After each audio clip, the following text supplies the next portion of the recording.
to Sophie's Sofa. We have our third guest. Please, please, please welcome Parker. If you don't know her as Parker, you might know her as the Rolling Sloan on Instagram. She's a holistic, plant-based yogi princess in my eyes. Personally, I look up to her very much just because of her lifestyle. It's something I think not just me, but many people aim to kind of be more like. So welcome, Parker. How are you doing today? Hello, thank you for that wonderful introduction. I'm doing great. Every day is great if you choose to see it that way. So yeah, it's a beautiful day. It rained, the sun is shining now. How are you doing? Right, I'm doing well as well. Just same as you, today was a rainy day and not the, prettiest.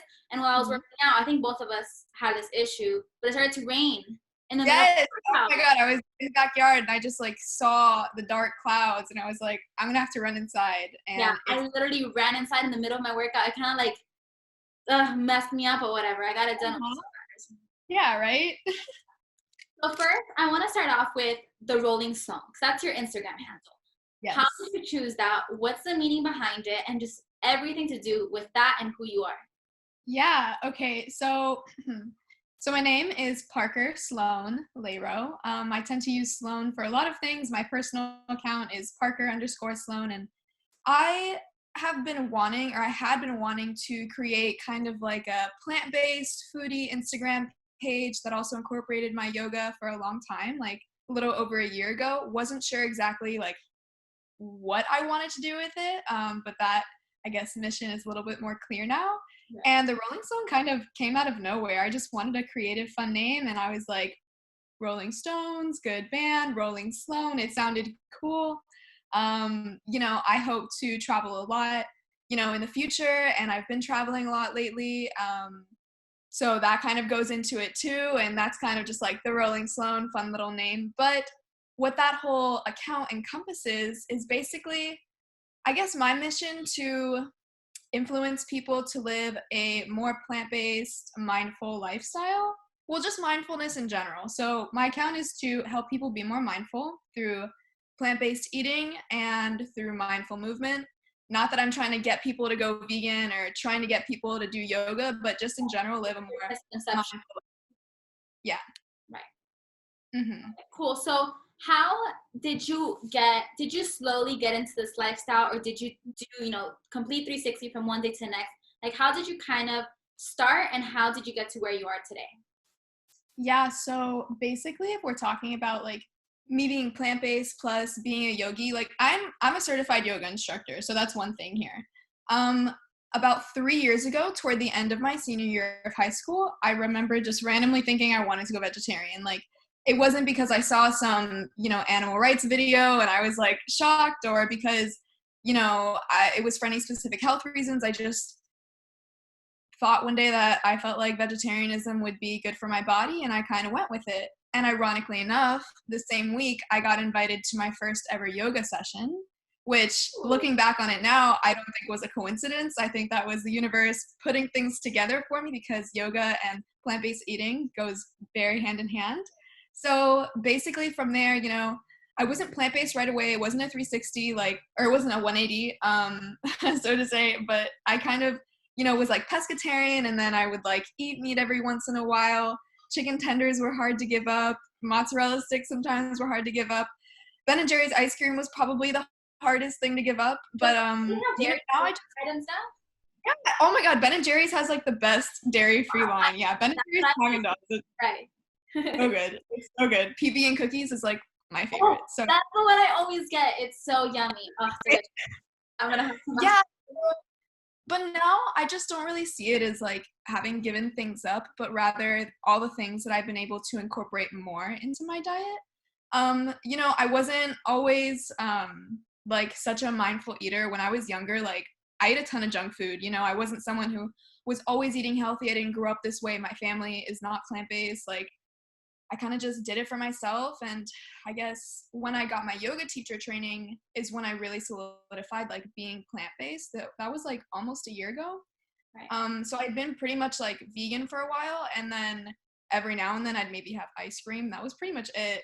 Right. That was dairy-free. And then after my yoga teacher training was when I really was no, I want to be plant-based for real. It wasn't hard for me because I just realized like everything that it encompasses and like how good it is for me and my body and the planet, and it's just super mindful. And yeah.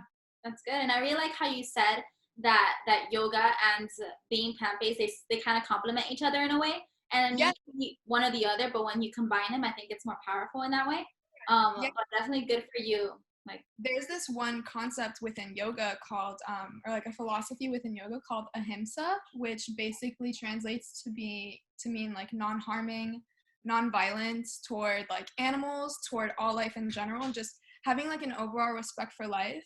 And so because that's such a big philosophy in yoga, that's why you'll find that a lot of people who practice yoga tend to have plant-based diets, because they don't harm. If you eat meat, you're essentially harming animals, and eating bad foods in general, like just junk food in general, is harming your body. So it's just this overall theme of like non-harming to other people and yourself, which is why, you know, I also have a very consistent practice with my yoga, because I always want to be like healing myself, healing my body, and being non-harming toward myself, which is why I wouldn't, you know, go like a whole week or something without making sure I move or something. And that's really where that all ties into.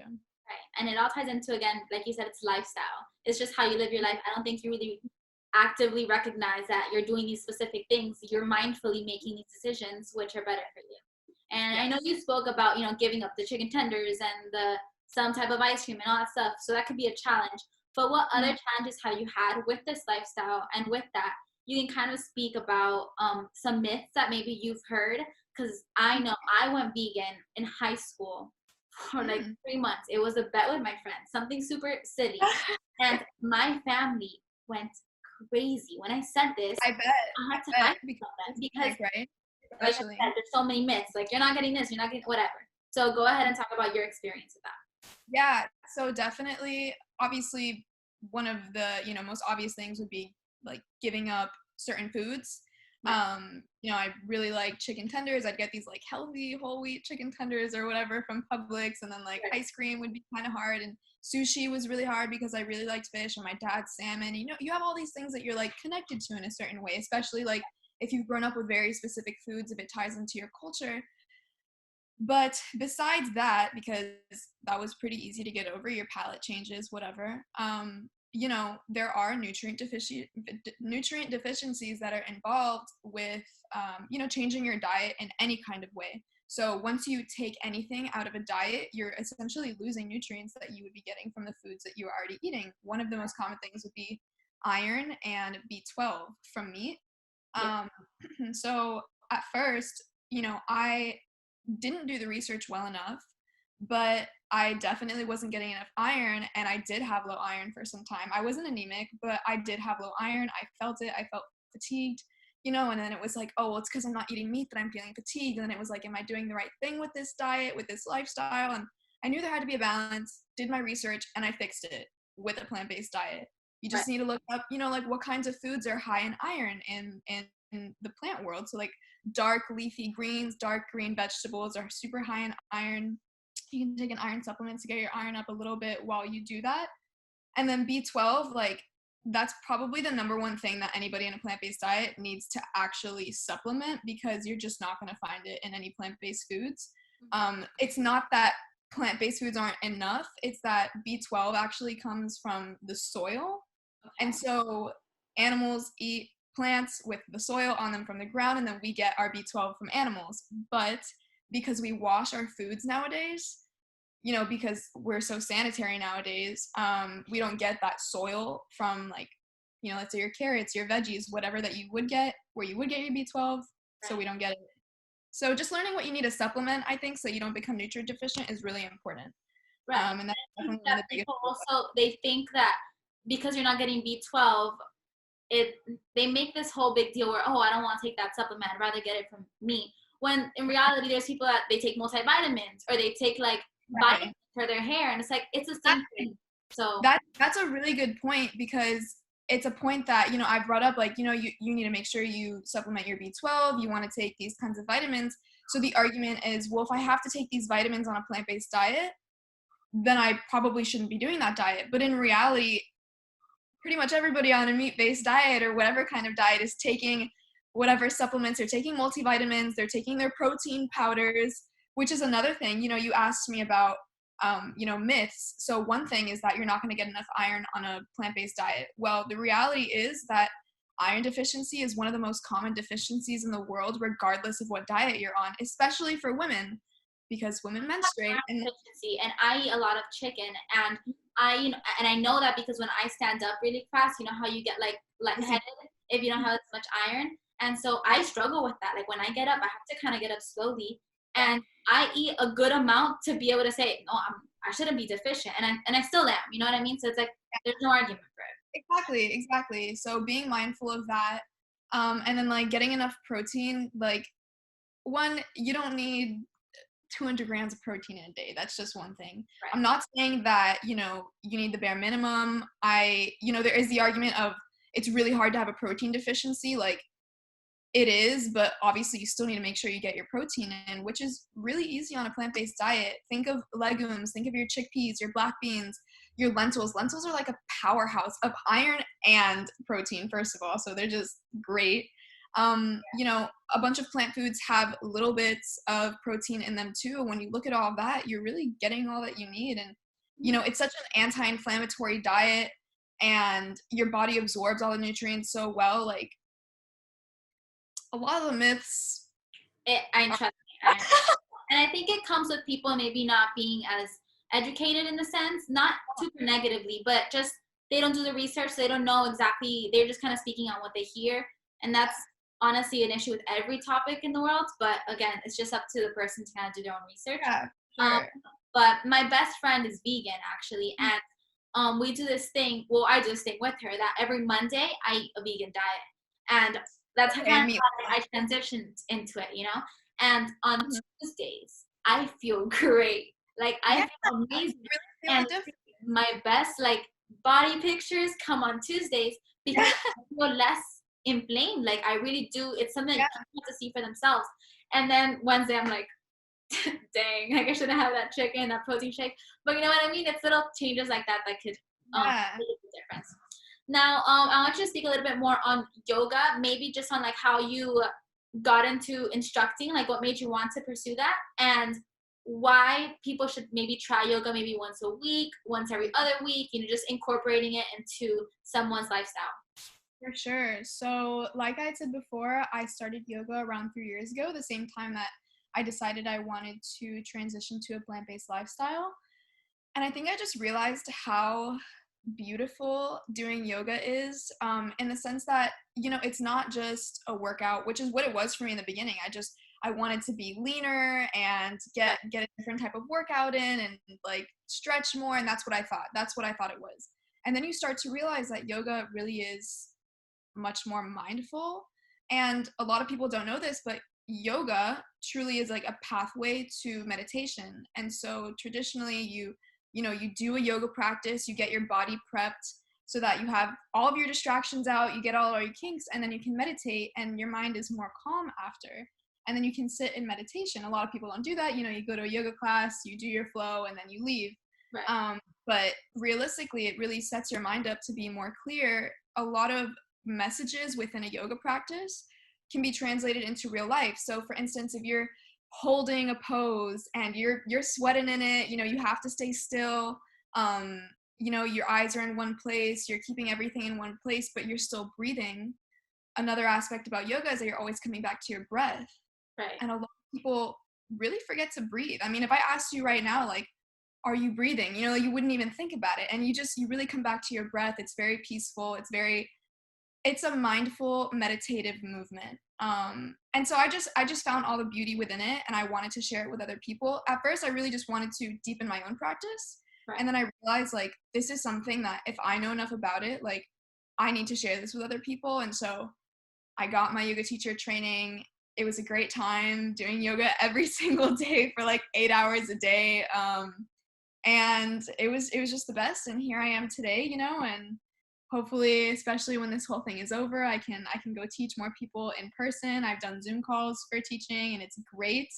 But yeah, that's basically where I'm at with it. Yeah. I was going to tell you, I think you should really, with the quarantine, since you can't really do stuff in person, I think it'd be great to do like maybe Zoom calls like this, where you do a yoga thing, a flow for maybe 20, 30 minutes, and you have people follow along with you. Because I know myself and friends that I have, and just the people in the fitness community who also do yoga, we love doing follow along workouts. Like all my workouts that I do, like I look up follow along, and like there's this girl Gabby Shea who does amazing workouts, and she does them with you. Like she basically records herself working out. So you can do that, so you can kind of speak to us through the yoga and kind of help us, because when the quarantine started, I started doing yoga like for the first time ever. So I looked it up on YouTube, yoga with Cassandra. She's my main girl. I don't know if you know who she is, but she's super cool, super nice, like little quirky girl, and she does yoga. So I was like following along with her. But I did start to realize how not mindful I was sometimes, because I feel like I'm always go, go, go in my life, and I'm always multitasking in my head. Slow So down. it forces you to like, you have to be thinking of only yoga, because then you're not getting the full benefit of it. Yeah. Oh, sure. That's another thing that, thank you for mentioning people in the fitness community, is that anybody can do yoga. I personally believe that yoga is for every single human being on this planet. You know, whether you're young, whether you're old, whether you have injuries, whether you're flexible or not, because yoga is not about flexibility. Flexibility comes with yoga, but that's not what it's about. You don't need to be flexible to do yoga. That's why there's adjustments. That's why good teachers can tell you what you can do for your body on that day. And it's really just, you know, a really good way to understand your body and take, you know, the things that you do in yoga to your other practices. So I also work out. I also, you know, I hit the weights in the gym. Last year I did like a 4-month weightlifting program where I was working really, really hard. I was on a meal plan, you know what I mean? Like I've done a lot of different types of activity, and I've found that yoga just really complements any type of workout that you do, whether you're a runner, whether you do triathlons, whether you're a bodybuilder, whatever it is. I think yoga can complement any type of a fitness regimen. I completely agree. And I think the main reason I got into yoga more is because I wanted to be more flexible, because I was a gym before, and then I realized that when I was working out, I felt tight, and I'm like, maybe if I work out and then in the afternoon just a little bit of yoga, it loosens me up, helps my muscles kind of like not lean out, but like stretch, I guess, because sometimes I feel like very like, you know, I need to relax. So okay, so let's go more into food again. Tell me your go-to, let's say two go-to recipes that you like. Maybe a meal type and then a dessert. And plug the name, and if you have the recipe already on your Instagram, so people can go and make them. Okay. So I would say a go-to, like there's definitely recipes that I have that are like my favorites, but I don't make them all the time. Like for instance, there's a vegan fettuccine alfredo recipe that I have. That is like the best sauce I've ever made. My little brother swears that it's better than regular alfredo, but I don't make it all the time, so I'm not gonna say that it's my go-to. Overnight oats is definitely one of my go-to things, like forever. It's so good because especially when it's warmer, like oatmeal is amazing. It's such a good breakfast to have, but sometimes when it's warm outside, like you don't want a hot bowl of oatmeal. Right. And it's really great to be able to go to your fridge in the morning and get out your mason jar of your overnight oats, and it's already ready for you because you made it the night before. So it's basically like just putting half a cup of oats in a jar with, you know, your water or your almond milk or whatever. And then you could put a little bit of maple syrup, you put some cinnamon, you could put whatever fruits you want in it. You shake it all up, you put it in the fridge, and overnight it soaks. The oats soak the liquid, and they basically like cook inside there. They're not raw anymore. And then you're done. In the morning, put some nut butter on it. It's so good. It's delicious. Yes. You could do the same thing with chia pudding, like with chia seeds. I made that. It's funny because you posted about that, and the day you posted, I had done it the day before. So I woke up to your post and to my chia pudding. I tried it. Honestly, it wasn't that bad, but I think that I need to give a little bit more, like try a little bit more, because I think that I don't have the idea of what it tastes like yet. I don't know, and work on the recipe. So I saw your recipe. Okay, next time I make it, I'm gonna try that one, because I use like a rinky dink random one. But so good, and chia seeds are so good for you. That's plant-based. So I know I told you follow Sarah's day, and again with this quarantine, I've been like really being more in tone with like my body and like wanting to just be healthier for the future and for everything. And I came to realize how so much food that I don't include in my diet. And like you had said before, it's not about taking so much out of your diet, it's about incorporating more. So that's kind of been my philosophy. Not so much take out all the chicken that I eat, but more add in things. So eventually I already have those things that I take out. That's really the goal, right? So like I said in the beginning, I'm not trying to get people to go completely plant-based. Like that's not my goal. Like I just want people, I don't want people to do this, but I think it's very beneficial and almost necessary for people to be mainly plant-based, because if you think about it, a piece of meat has 0 fiber in it. You need to have vegetables anytime that you're eating meat. But the thing is, really, I think with any type of diet, you need to be 80% plants and then 20% whatever. You know what I mean? Like, as long as your plate is mainly plants and 20% is, let's say, a piece of chicken, a piece of fish, that's fine. But being mainly plant-based really is the goal. And that's probably one of my favorite, I guess, outlooks on being plant-based and transitioning to being plant-based, is that you're really not giving things up. You are including more in. You find new things and new ways to, be more plant-based, and maybe you've never had chia seeds, and then you have chia seed pudding, or you've never tried this vegetable before, and it's like so exciting to learn that like this fruit is super high in vitamin C, or like that, broccoli is really high in calcium. And to me, that's just the most exciting thing. And I think people will also find it exciting if they actually give it a chance. So at the end of the day, we all live in our bodies, and I think that's very important. People, I guess, forget that we have to fuel our body with things that are going to make us healthier and feel good. And I mean, you know how the world is today. So now I know that living this type of plant-based and doing yoga, and this is like your lifestyle, it's your brand, basically. That's who you are. Is there anything else to you that maybe you don't post so much about that you're also passionate about? Like, do you like to write? Do you actually really enjoy bike riding? I don't think something different about you. Ooh, okay. Other than my yoga and my plant-based eating, that is a good question. See, at first I thought when you asked me this, it would just be like, other than being plant-based, and I was gonna be like, yoga. I got you there then. Well, so what's your major in school right now? Okay, so I'm studying media and communications at FSU. Well, this is part of my story. So I'm so interested in nutrition, right? And like the science behind how food can affect your body, which is why I'm also so passionate about like this diet and the way that I promote it to people. I want it to be very informative, but very fun. I actually switched my major to dietetics for a semester because I wanted to not only learn more about food and how it affects the body for myself, but to be able to give that information to other people and help people eat better. I wanted to be a dietitian, and then I realized I didn't want to be a dietitian, and I didn't want that to be my life. And there was another way to go about it, which is kind of like why I'm on this route now, with a more holistic approach, doing my yoga, being plant-based in my own life. And I'm actually getting online certified to be a nutritionist so that I can be more credible and give people more credible information. Right.